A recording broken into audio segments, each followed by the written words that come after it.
সেই বাইক দিয়ে তাকে স্মরণ। 1942 BSA WM20 একটি বাইকের নম্বর। কোন বাইক? শোলে ছবিতে বীরু আর জয় এই বাইকে চড়ে ইয়ে দোস্তি হাম নেহি তোড়েঙ্গে গানটি গেয়েছিলেন সেই বাইক। বীরু আজ নেই, তবে এই বাইকটি গোয়ায় অনুষ্ঠিত আন্তর্জাতিক ফিল্ম ফেস্টিভ্যালে প্রদর্শিত হচ্ছে। এই একটিমাত্র পদক্ষেপেই বীরু ধর্মেন্দ্রকে যেন মনে করিয়ে দিচ্ছে সিনেমার এই মঞ্চ।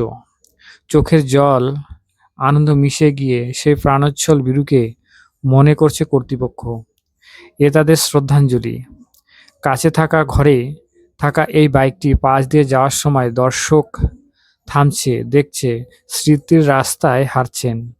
অনেকের কাছে এটা শুটিংয়ের উপাদান মাত্র, অনেকের কাছে নস্টালজিয়া, যার মধ্যে দিয়ে তারা বড় হয়েছেন। আর সেই বীরুকে আরও একবার মনে করা, যে আজ আর তাদের মধ্যে নেই। কোনো আনুষ্ঠানিক শ্রদ্ধা জানানোর চিৎকার নেই, কিন্তু তাকে মনে করার এই নীরব পন্থা দর্শককে থামিয়ে দিচ্ছে। ভিডিওটি ভালো লাগলে লাইক এবং সাবস্ক্রাইব করবেন।